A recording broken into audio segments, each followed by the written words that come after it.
Aziz ota-onalar, farzandingiz piyodalar o'tish joyidan hech qachon yugurib o'tmasin. Zero bu og'ir oqibatlarga olib kelishi mumkin. E'tiborsizlik natijasida ko'p jarimalarga sabab bo'layotgan holatlarni tahlil qilishda davom etamiz. Videoga diqqat bilan e'tibor beramiz. Bir qarashda qoida buzilish holatlari kuzatilmagan. Svetoforning taqiluvchi ishorasida chorrahaga kelib avtomobillar to'xtagan. Lekin bir narsaga e'tibor berish kerak. Svetoforning faqatgina yashil ishorasi to'xtash chizig'ini kesib o'tishga ruxsat beradi. Ushbu videoda esa svetoforning sariq ishorasi to'xtash chizig'ini kesib o'tganligi uchun jarimaga sabab bo'lgan.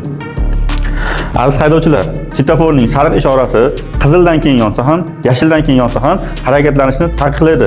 Eslab qoling. Lekin birgina holatda harakatlanishingiz mumkin.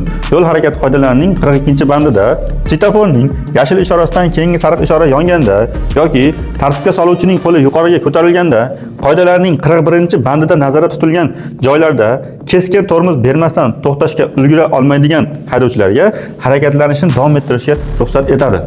Ushbu qoidabuzarliklar asosan chapga yoki o'ngga burilishlarda sodir bo'lmoqda. Chunki burilishni amalga oshirishda tezligimiz keskin pasayadi. Shuning uchun svetoforning sariq ishorasida harakatlanishni davom ettirmang. Bizga obuna bo'lib, bizni kuzatishda davom eting.